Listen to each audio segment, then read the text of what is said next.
Hello everyone, আসসালামু আলাইকুম। আমি মনিস লাইফস্টাইল চ্যানেলে সবাইকে আবারও স্বাগতম।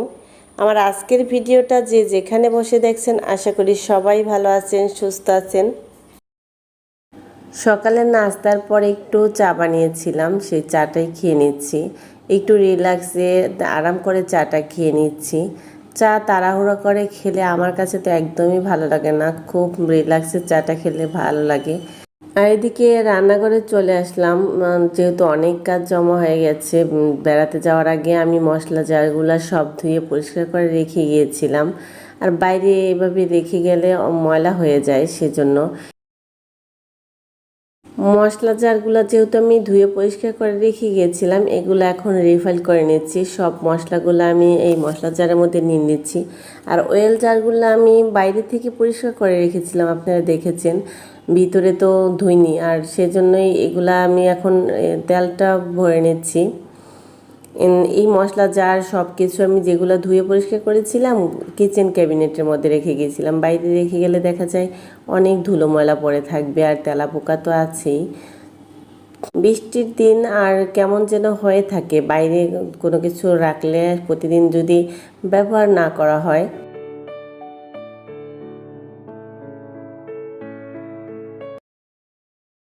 বেড়াতে তো বেশ ভালো লাগে, ঘুরে ফিরে খুব আনন্দ মজা করে দিনগুলো কাটিয়েছি।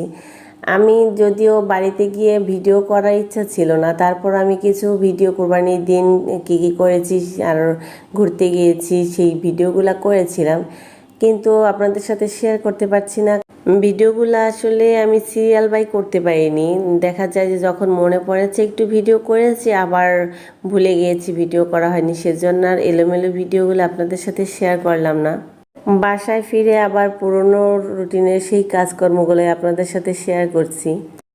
আমরা যেহেতু গতকালকে বাসায় আসছি, গতকালকে আর কোনো কিছুই ভিডিও করতে পারিনি, অনেক ব্যস্ত ছিলাম।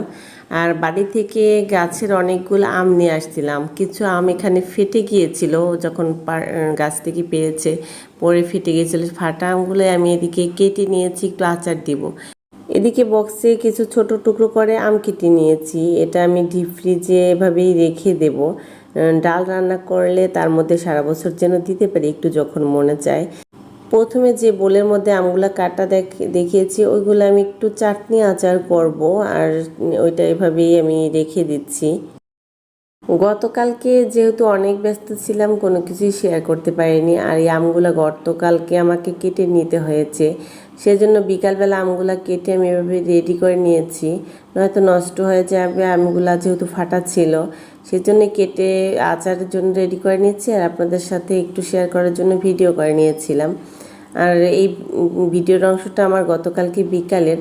এই তো আমের লবণের আচার করব, তার জন্য একটা জালির মধ্যে আমি আমগুলা নিয়ে নিচ্ছি। আমগুলা আমি একটু আম যেভাবে মাখে ওইভাবে ঝুরি করে কেটে নিয়েছি, সেটাই আমি লবণ মাখিয়ে নিচ্ছি।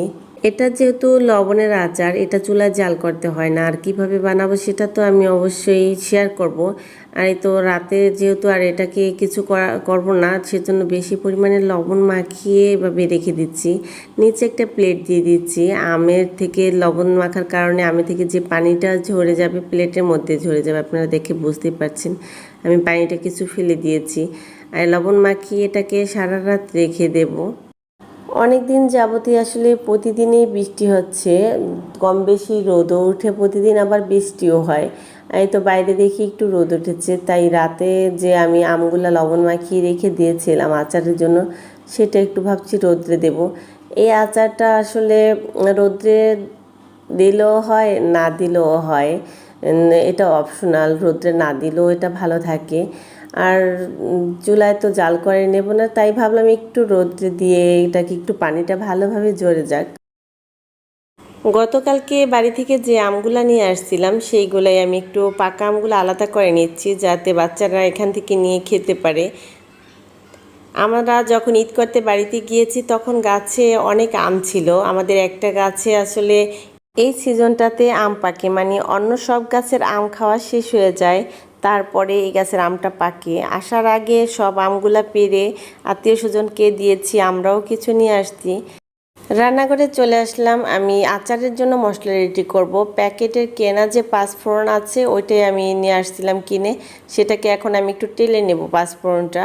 আমি যে আমটা কিছুক্ষণ আগে রোদ্রে দিয়ে আসছি চালনিতে করে, ওই আচারটা বানানোর জন্য আমি মশলাটা রেডি করে নিচ্ছি। পাঁচফোড়নটা ভালোভাবে টেলে নিচ্ছি। পাঁচফোড়নটা টালার পরে সুন্দর একটা ফ্লেভার আসে, আমার কিন্তু এই ফ্লেভারটা খুব ভালো লাগে। আমি আচারটা কিভাবে বানাবো সেটা দেখার জন্য অবশ্যই আমার ভিডিওটা শেষ পর্যন্ত দেখবেন। আমার ভিডিওটা শেষ পর্যন্ত দেখলে আশা করি আপনাদের কাছে ভালো লাগবে। আর আমার ভিডিওটা যদি কোনো কারণে কোনো অংশ আপনাদের কাছে এতটুকু ভালো লেগে যায়, প্লিজ একটা লাইক দিতে ভুলবেন না। যারা আমার ভিডিওটা আজ নতুন দেখছেন, এখনও চ্যানেলটি সাবস্ক্রাইব করেননি, আমার ভিডিওটা যদি আপনাদের কাছে কোনো কারণে ভালো লেগে থাকে চাইলে সাবস্ক্রাইব করে নিতে পারেন। আর পাশে থাকা বেল আইকনটি ক্লিক করবেন, অল অপশনটি সিলেক্ট করবেন, যাতে আমি নতুন কোনো ভিডিও দেওয়ার সাথে সাথে আপনাদের কাছে আমার ভিডিও নোটিফিকেশনটা খুব সহজে পৌঁছে যায়। আচারের জন্য কিছু সরিষা আমি ধুয়ে বেটে নিয়েছি পাটায়, আর একটু বেশি পরিমাণে বেটে নিয়েছি। আমি অন্য আরেকটা আচারেও এই সরিষা বাটাটা দেবো সেজন্য। আর এই তো আমটা আমি রোদ্রে থেকে নিয়ে আসছি আচারটা রেডি করার জন্য। কিছু পরিমাণে সরিষা বাটাটা নিয়েছি, এরপরে সরিষার তেল দিয়ে দিচ্ছি, আর একটু লবণও দিয়ে দেব। আর এখানে দিয়ে দেব আমি টালা ধনিয়া গুঁড়াটা। মশলাগুলা আমি কিছু পরিমাণ মতো দিয়ে এগুলো আমের সাথে ভালোভাবে মিলেছি, তবে আরও দেব। আমি আস্তে আস্তে অল্প অল্প করে দিয়ে আমের সাথে ভালোভাবে মিলাবো, যাতে সব জায়গায় ভালোভাবে মিলে।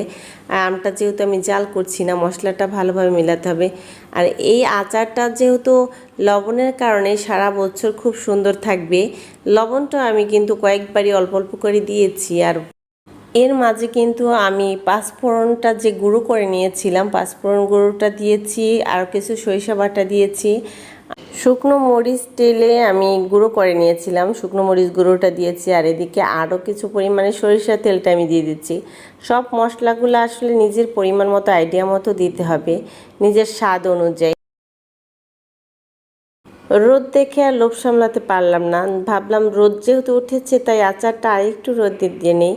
আর এদিকে রোদ থেকে আমি আচারটা এনে একটা কাচের জারের মধ্যে আমি রেখে দিচ্ছি।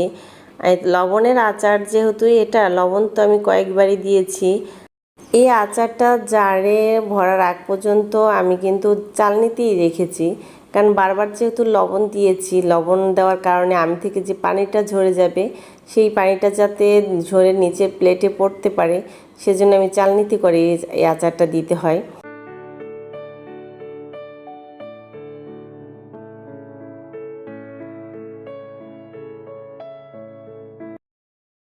আমি আচারটা যখন রেডি করে নিয়েছি তার মাঝে কিন্তু আমি রান্নাও ফাঁকে ফাঁকে করে নিয়েছি।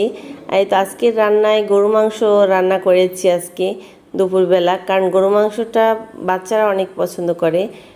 আমি কিন্তু আগের ভিডিওতে বলেছি, যেদিন আমি কাজে বেশি ব্যস্ত থাকি বাচ্চাদের পছন্দের খাবারটাই রান্না করতে চেষ্টা করি, যাতে বাচ্চারা খাবার নিয়ে বায়না না করে। আজকে দুপুরের খাবারের সিম্পল আয়োজন আমাদের। ডাল রান্না করেছি, চাল কুমড়া ভাজি, চিংড়ি মাছ দিয়ে, গরুর মাংস আর দেশি লাল চালের ভাত। আজ এখানেই বিদায় নেব। সবাই ভালো থাকবেন, সুস্থ থাকবেন। আল্লাহ হাফেজ।